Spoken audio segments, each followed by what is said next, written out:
आज हम आप सभी लोगों का ध्यान अति गंभीर मुद्दे पर, जो देश का ऐतिहासिक घोटाला है, जो आज़ादी के 75 साल में लगातार चल रहा है, वो घोटाला सैकड़ों लाख करोड़ से ऊपर का है।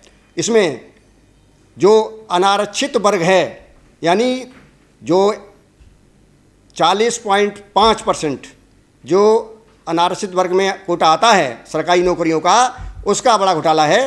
तो देश में एससी की आबादी 16.5% है, उसका आरक्षण 15% है, और देश में एसटी की आबादी 8.5% है, उसका आरक्षण 7.5% है, और अन्य पिछड़ा वर्ग जो सामाजिक और शैक्षणिक दृष्टि से पिछड़ा है, उसकी आबादी 62% है और उसका आरक्षण मात्र 27% है। और जो ईडब्ल्यूएस है, जिसको सामान्य वर्ग कहते हैं, जिसकी आबादी 13% है, उसका आरक्षण 10% ईडब्ल्यूएस में किया गया है। तो इस तरह से देश में जो 59.5% जो आरक्षण है, और इन तरह से इनमें बांटा गया है। शेष जो आरक्षण बचता है, जो 40.5%, वो उसको कहते हैं सामान्य वर्ग। लेकिन ये आरक्षण है किसका, ये कोटा है किसका? ये एससी, एसटी, ओबीसी और माइनॉरिटी का ही कोटा है। क्योंकि जो हमारे एससी, एसटी के इंटेलेक्चुअल हैं, जो ब्रिलियंट लोग हैं, उनका कोटा है, उसमें जो सामान्य श्रेणी में आते हैं। दूसरी बात है कि जो ओबीसी वर्ग का, जिनकी आबादी 62% है, उनका बहुत बड़ा कोटा क्रीम लेयर वाला कोटा है, जो क्रीम लेयर में लोग आते हैं ओबीसी के। इसी तरह से मुस्लिम भाइयों में जो उच्च वर्ग के हैं, मुस्लिम फॉरवर्ड मुस्लिम हैं, जैसे हिंदू में फॉरवर्ड होते हैं, इसी तरह मुस्लिम में भी फॉरवर्ड होते हैं, उनका कोटा है। यही कोटा इनका लोगों का जो है 40.5% के अंतर्गत आता है। और इसी कोटे में इन्हीं लोगों को भर्ती नहीं किया जाता है। इस तरह से इनको बेवकूफ़ बनाया जा रहा है कि इंटरव्यू में ये लोग जब बैठते हैं तो जाति और धर्म और एक तरह से संप्रदाय के नाम पर और धर्म के नाम पर पहचान कर ली जाती है। उनके नाम के सरनेम से, उनकी शकल सूरत से, उनके बातों से ये पता कर लिया जाता है कि एससी, एसटी, ओबीसी और माइनॉरिटी के लोग हैं, इसलिए इनका मतलब इसमें चयन नहीं होना चाहिए, और इनको इंटरव्यू में जानबूझ के नंबर कम दिए जाते हैं। इस वजह से इनका जो है यहाँ पर भयंकर शोषण होता है, और एक बहुत बड़े घोटाले लगातार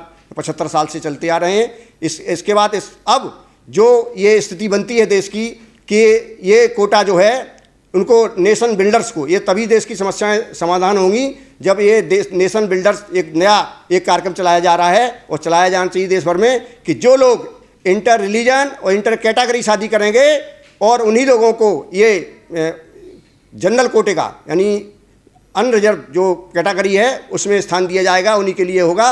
और इसमें जो हमारे देश में स्थिति बनी हुई है कि जाति और धर्म के नाम पर इनका तमाम तरह से हज़ारों साल से शोषण होता आ रहा है, आज़ादी के बाद भी हो रहा है। इससे बचने के लिए, राष्ट्र को यानी खुशहाल बनाने के लिए, जब इंटर रिलीजन, इंटर कैटेगरी शादी होगी, तो आपस में एससी, एसटी, ओबीसी वाले भी शादी करेंगे, और एससी, एसटी, ओबीसी वाले जनरल कास्ट में भी शादी करेंगे, और जनरल कास्ट वाले वो जो आरक्षित वर्ग इनको कहा जाता है, वो जो फॉरवर्ड क्लास के ब्राह्मणवादी व्यवस्था वाले हैं, वो एससी, एसटी, ओबीसी में शादी करेंगे, तो सभी लोग एक परिवार के मेंबर माने जाएंगे, और एक भाईचारा होगा। जैसे हिंदू कल्चर वाले कह देते हैं परमपिता, तो परमपिता की जब संतान बन जाएंगे तभी परमपिता की संतान माने जाएंगे। अन्यथा तो फर्जी बातें परमपिता की हैं, जो लोग हिंदू कल्चर में लोग प्रार्थना करते हैं कि सबका भगवान है, सब परमपिता है, तो वही तभी सार्थक होगा। और अन्यथा ये फ्रॉड है, ये सब 420 वाली बात ही परमपिता की हैं। जब परमपिता के लोग हैं तो ऊंचा नीचा, छुआछूत, भेदभाव की बात कहाँ से आ गई है? इसलिए ये जब हमारे नेशनल बिल्डर वाले कोटे में आएंगे, तो ये देश में जिनकी स्थिति आज नौकरियों में, जो देश में 432 लाख नौकरियां करीब आती हैं, 432 लाख नौकरियों में एक व्यक्ति लगभग 30 साल तक नौकरी करता है। तो अगर इस तरह से हम देखें तो 14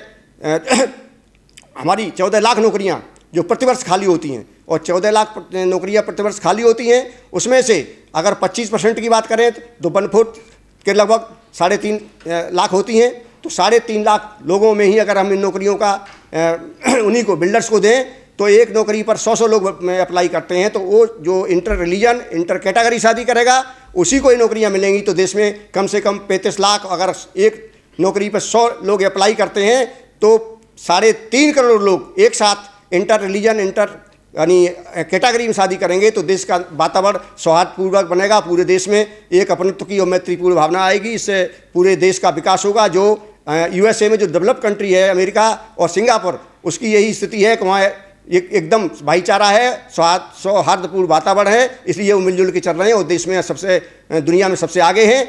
तो इसी तरह से हमारी जो स्थिति है, अभी फ़िलहाल ये कहा जा रहा है कि अभी 25% ही अप्लाई करिए, तो इसमें अभी जो एससी की आबादी है उसके आधार पर वो अभी 15% और एसटी की 7.5%, ओबीसी का जो ईबीसी और बीसी इसकी 20% 40%, और उसके बाद जो 12.5% है वो यानी सामान्य वर्ग के लोगों के लिए, तो कुल मिला के 75% होता है। तो 75% जो लोगों को रखा जाएगा, जो अभी सिस्टम चल रहा है उसी में, और 25% जो हमारे नेशनल बिल्डर्स के लिए रखा जाएगा। तो नेशनल बिल्डर्स में ये सौहार्दपूर्ण वातावरण चलेगा, तो उसी वातावरण में हम सब लोग मिलकर काम करेंगे और देश को निश्चित रूप से खुशहाल बनाएंगे। इसके लिए हम सभी लोगों को, ये देश की जो सबसे बड़ी घोटाले की बात आती है, तो ये जीडीपी का 3% बनता है, और 3% का मतलब 9 लाख करोड़ जो प्रतिवर्ष इसका बजट होता है, और 9 लाख करोड़ में प्रतिवर्ष के बजट में हम लोग इसको देखते हैं जब, तो लगभग ये 3-3.5 लाख तक यानी पड़ता है 25% का। तो ये इतना घोटाला प्रतिवर्ष हो रहा है, और आगे ये जो सामान्य वर्ग के द्वारा किया जाता है, तो इसमें हमारे नेशनल बिल्डर्स को ही लाभ मिलेगा, और नेशनल बिल्डर्स को लाभ मिलेगा तो इसमें जो लोग हैं राष्ट्र को निर्माण करेंगे। तो इसी में एक बात और ये भी आती है कि जो उच्च वर्ग के लोग जो अपने को कहते हैं, वो अंतर जाति बात इसमें नहीं लागू होगी, क्योंकि अंतर्जाति वो सब गोत्र होता है, उनका उपजाति होती है, उसमें वो कहेंगे इंटर यानी कास्ट हो गया, कैटेगरी होगा, वो नहीं माना जाएगा। क्योंकि देश में ये ABCD की जो नौकरियां हैं, चारों ग्रुप की हैं, ये आज़ादी के बाद लगातार इनमें जातिवाद, भाई भतीजावाद फैला हुआ है, और वो अपने अपने लोगों को भरते हैं। इसलिए इस देश में बेमनस्ता और गरीबी और भुखमरी है, और देश पर 2 से 5 लाख करोड़ का कर्ज हो गया है, और ये कर्ज भी गरीबों को भुगतना पड़ता है। और जो ऊंचे लोग हैं घोटाले कर करके और उसमें से कमाओ लेते हैं, विदेशी कर्जा लेके डेवलपमेंट के नाम पर जो काम करते हैं उसमें घोटाले भी करते हैं। तो ये लोड सारा का सारा देश के कमज़ोर लोगों पर पड़ता है। जो देश में 1000 में 999 लोग हैं, उन पर जो कमज़ोर वर्ग के लोग, कमज़ोर वर्ग का मतलब आर्थिक रूप से भी कमज़ोर हैं, मोस्टली 90% वाले लोग SC ST OBC वाले कमज़ोर हैं, इन पर लोड पड़ता है। तो ये और गरीब हो रहे हैं, और इसमें से जो सामान्य वर्ग के हैं और ज़्यादा पैसे वाले हो रहे हैं। इनको सबको यानी तालमेल में रखने के लिए, सौहार्दपूर्ण वातावरण बनाने के लिए ये नेशनल बिल्डर वाला ही फार्मूला अपना लागू होगा। इसलिए हम सब लोग मिलकर के इस कार्यक्रम को आगे बढ़ाते हैं, और निश्चित रूप से हम इस कार्यक्रम को देश भर में तेज़ी से फैला रहे हैं, और इस इलेक्शन में ये भी मुद्दा उठा रहे हैं। पूरे देश में हम लोग एक दूसरे तक ये पहुँचा रहे हैं कि जो इस मुद्दे को अपने घोषणा पत्र में रखेगा और एग्रीमेंट और एफिडेविट देगा कि हम इसको लागू करेंगे, तो उसी को हम सब लोग वोट देंगे और उसी को लोकसभा में पहुंचाएंगे। इसको हम सबकी जिम्मेवारी बनती है कि हम लोग अपने अपने मित्रों को, दोस्तों को, पड़ोसियों को इसको बताएं और घर घर तक इसको मुद्दे को फैलाएं और जागरूक करें। तो इसके साथ आपने बहुत धैर्यपूर्वक हमारी बात को सुनी, इसके लिए बहुत बहुत धन्यवाद, बहुत बहुत आभार।